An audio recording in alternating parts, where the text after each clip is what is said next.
जय हिंद दोस्तों। तो इस वीडियो में हम सभी हिंदी साहित्य के टिप्पणी सेक्शन से तीन महत्वपूर्ण कवि के जीवनी पर डिस्कस करेंगे। एक मैथिली शरण गुप्त, एक आपका रामधारी सिंह दिनकर और एक सूर्यकांत त्रिपाठी निराला जी के बारे में देखेंगे। तो चलिए चलिए बिना देर करते हुए वीडियो की शुरुआत करते हैं। तो पहला आपका क्या है, राष्ट्रीय कवि मैथिली शरण गुप्त। तो राष्ट्रीय कवि मैथिली शरण गुप्त जी का जन्म, एक मिनट रुकिए, हाँ, राष्ट्रीय कवि मैथिली शरण गुप्त जी का जन्म 3 अगस्त 1886 ईस्वी को होता है और 12 दिसंबर 1964 ईस्वी को क्या होता है, इनका 1964 में इनकी मृत्यु हो जाती है। तो आपको पहले कैसे लिखना है कि राष्ट्रीय कवि मैथिली शरण गुप्त का जन्म 3 अगस्त 1886 ईस्वी को कहाँ पे हुआ, यहाँ पे मेंशन नहीं किया हूँ। आप सभी गूगल थोड़ा देख लीजिएगा, इनके पिताजी का नाम, इनके माताश्री का नाम आप देख लीजिएगा और उसके हिसाब से लिख दीजिएगा। समझ में आया? फिर आगे देखिए, राष्ट्रीय कवि मैथिली शरण गुप्त जी हिंदी के प्रसिद्ध कवि थे। तो ये सब में कोई भी कवि आए ना उसमें लिख दीजिए। जैसे रामधारी सिंह दिनकर हिंदी के प्रसिद्ध कवि थे, मैथिली शरण गुप्त हिंदी के प्रसिद्ध कवि थे, फलना कवि हिंदी के प्रसिद्ध कवि थे। तो ऐसे करके कोई भी कवि आए उसका लिख के ये लाइन आप सब जगह लिख सकते हैं, ठीक है। अब आगे देखिए, हिंदी साहित्य के इतिहास में वे खड़ी बोली के प्रथम कवि है।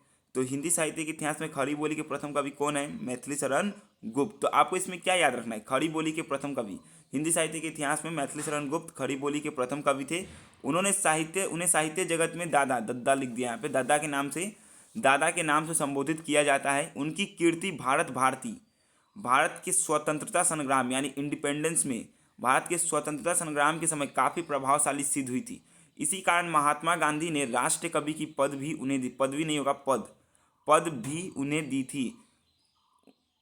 उनकी जयंती 3 अगस्त को हर वर्ष राष्ट्रीय कवि दिवस के रूप में मनाया जाता है। तो ये आप याद रखिएगा, यानी कवि दिवस के रूप में कौन सा दिन मनाया जाता है? तो 3 अगस्त को। यहाँ पे देखिए 3 अगस्त को उनका जन्म हुआ था और इनकी भारत भारती कीर्ति के लिए वो इतने मज़ेदार तरीके से लिखे थे ना, जिसके कारण महात्मा गांधी ये लोग मिलकर क्या किए, 3 अगस्त को हर साल हम लोग कवि दिवस के रूप में मनाए जाते हैं उनके जन्मदिन के अवसर पर। सन 1954 में भारत सरकार ने उन्हें पद्म भूषण से सम्मानित किया। तो ये इतना लिखेंगे। फिर आगे देखिए, महावीर प्रसाद द्विवेदी जी की प्रेरणा से गुप्त जी ने खड़ी बोली को अपनी रचनाओं का माध्यम बनाया और अपनी कविताओं द्वारा खड़ी बोली को एक काव्य भाषा के रूप में निर्मित करने में अथक प्रयास किए। इस तरह ब्रज भाषा जैसे समृद्ध काव्य भाषा को छोड़कर समय और संदर्भों के अनुकूल होने के कारण नए कवियों ने इसे ही अपने काव्य की अभिव्यक्ति का माध्यम बनाया। हिंदी कविता के इतिहास में यह गुप्त जी का सबसे बड़ा योगदान है। बस आप इतना लिख दीजिएगा, हो जाएगा। आगे नहीं भी लिखे, नहीं और एक चीज़ लिखिएगा, एक मिनट। पंचवटी, जैत्रवध, यशोधरा और साकेत इनकी सुप्रसिद्ध क्या है, रचनाएं हैं। देखिए साकेत क्या है, उनकी सर्वोच्च रचना, ये आप याद रखिएगा, ठीक है। आपका हिंदी साहित्य के एमसीक्यू में भी आ सकता है कि साकेत किसकी रचना है, तो मैथिली शरण गुप्त जी की है। नेक्स्ट देखते हैं किसके ऊपर, रामधारी सिंह दिनकर के ऊपर। अब यहाँ पे राष्ट्रीय कवि लिखा है तो ये सब में आप लगा सकते हैं, अपना ही देश का कवि है ना, लेकिन मेन राष्ट्रीय कवि के रूप में किन्हें जाना जाता है, तो उन्हें, मैथिली शरण गुप्त जी को। देखो राष्ट्रीय कवि के रूप में समानता नहीं होगा यहाँ पे, महानतम और लोकप्रिय रामधारी सिंह दिनकर का जन्म 23 सितंबर 1908 को बिहार के एक जिले में हुआ था। इतना लिख दें, बिहार के एक कृषक परिवार में हुआ था। बचपन उनका संघर्ष में रहा, जहां उन्हें स्कूल क्या पैदल ही जाना पड़ता था। गंगा नदी के उस पार गंगा घाट जाना होता था, फिर गंगा के पार उतर कर होगा पैदल चल, उत्तर लिख दिया, उतर कर पैदल चलना पड़ता था। पटना विश्वविद्यालय से रामधारी सिंह दिनकर क्या किए हैं, बीए की परीक्षा पास करने के बाद उन्होंने आजीविका के लिए क्या बने, एक टीचर का पद संभाली। 1952 में उन्हें राज्यसभा के लिए चुना गया है, जहां 2 कार्यालयों तक उन्होंने सांसद के सदस्य के रूप में काम किया। यानी देखिए राष्ट्रपति क्या करती है, 12 सदस्यों को मनोनीत करती है। कितनी? 12 सदस्यों को। साहित्य के आधार पर, कला के आधार पर और समाज सेवा, ये सब के आधार पर। तो साहित्य के आधार पर उस समय रामधारी सिंह दिनकर को चुना गया था राज्यसभा के लिए। मैं पॉलिटिकल साइंस का जब क्लास लूंगा तो उसके ऊपर भी बताऊंगा, डिटेल में बताऊंगा हर एक चीज़।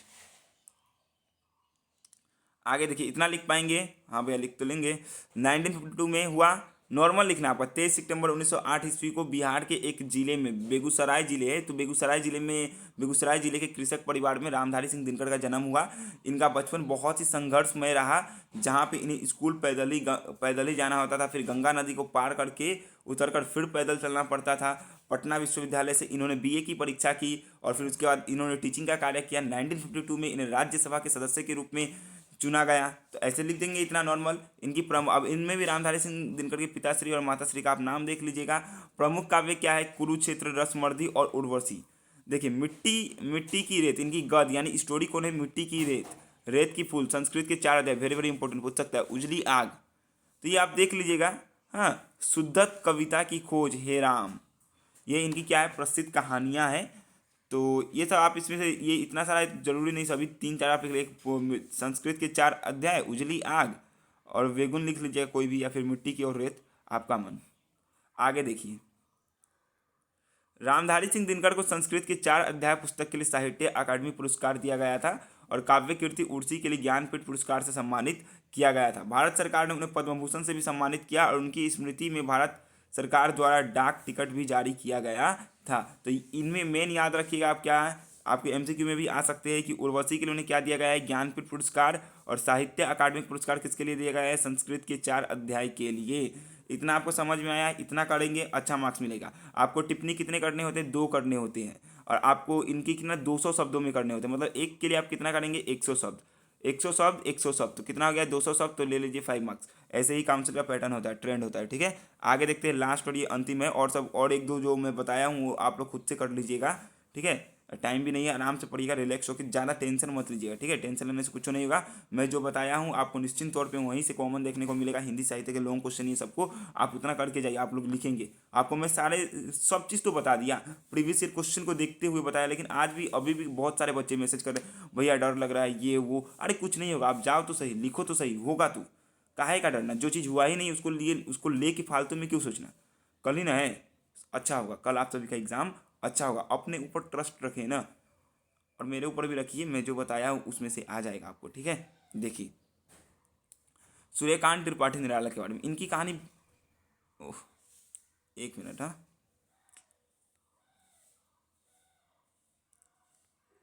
देखिए, हाँ क्या है, सूर्यकांत त्रिपाठी निराला, इनकी कहानी ना बहुत दुखद रहती है। कैसे दुखद रहती है पढ़ेंगे तो आपको समझ में आ जाएगा। देखिए, सूर्यकांत त्रिपाठी निराला जी का जन्म 21 फरवरी 1986 को बंगाल के मेदिनीपुर जिले में हुआ था। ये उतना वो आपको नहीं लगा, मेदिनीपुर जिले में हुआ था। इनकी जन्म तिथि को लेकर अनेक मत है, मतलब विद्वानों में एक मत नहीं है, कोई ये बोलते हैं कोई वो बोलते हैं, इसलिए विद्वत जन लिखा यहाँ पे विद्वान होगा, विद्वानों में एक मत नहीं है।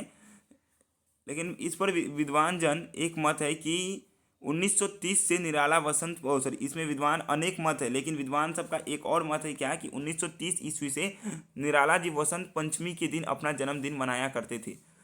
निराला जी को किस नाम से जाना जाता है? तो महाप्राण, महाप्राण नाम से विख्यात निराला जी छायावादी और 4 स्तंभों में से एक है। और उनकी कीर्ति का आधार सरोज स्मृति, राम शक्ति का पूजा और कुकुरमुत्ता सरीखी लंबी कविताएं हैं, जो उनके प्रसिद्ध गीतों और प्रयोगशाला कवि कर्म के साथ साथ रची जाती रही। इसमें आप सरोज स्मृति याद रखिएगा, very very important. Nirala ji के बचपन का नाम सूरज कुमार रखा गया था। उनके पिता पंडित राम सहाय तिवारी उनवाब जिले के गठखोला गांव में रहने वाले थे। अब देखिए, हाँ, उनका जीवन उनके ही शब्दों में बहुत ही दुखद कथा है। 3 वर्ष की आयु में उनकी माताश्री की मृत्यु हो जाती है। 20 वर्ष होते होते उनके पिता का देहांत हो गया। बेहद अभाव से संयुक्त परिवार की जिम्मेदारी उठाती हुई निराला को और एक आघात तब हुआ जब पहले महायुद्ध यानी प्रथम विश्व युद्ध में फैली महामारी में उनकी पत्नी मनोहरा देवी का भी निधन हो गया, और इस महामारी में उनके चाचा, भाई, भाभी सभी का देहांत हो गया। इतनी अथक कहानी के बाद निराला जी हार नहीं माने और लिखते रहे। और सरोज स्मृति, सरोज उनकी बेटी का नाम था, तो उनके उनके वो सरोज स्मृति में उनके बारे में लिखा, कितना आप पढ़ेंगे ना रो देंगे। और एक चीज़ याद रखिएगा, ये आज़ादी जो हम लोग को मिला है ना, बहुत ही तकलीफ से मिला है। इंडियन हिस्ट्री पढ़ेंगे ना, रो देंगे रो देंगे, अगर अच्छे से ढंग से पढ़े ना, नहीं रो दिए ना तो भूलिएगा। इतना दर्दनाक हिस्ट्री है ना, इतना दर्दनाक है। हम लोग को ये आज़ादी मिला है, इसकी वैल्यू करनी है, एक अच्छा नागरिक बनना है, एक अच्छा व्यक्ति बनना है। अंडरस्टूड? उससे पहले अभी आपका एग्जाम है, एग्जाम पे फोकस करिए। चलिए फ़ोन को बंद करिए और ये सब थोड़ा देख लीजिएगा 1-2 बार। याद उतना नहीं करना है, नॉर्मल आपको करना है, हल्का हल्का पढ़ लेना है। अब कल जाके स्टोरी टाइप का लिख देना है, आपको हो जाएगा। उतना ज़्यादा चाप नहीं लेना है, और जो याद कर पाएंगे वो याद कर लीजिए। ठीक है, एकदम नॉर्मल स्टोरी का जैसे जाइए कि हाँ ये ऐसे करके आप आराम से लिख दीजिए। ठीक है, तो मिलते हैं नेक्स्ट वीडियो में। Bye bye, thank you, take care.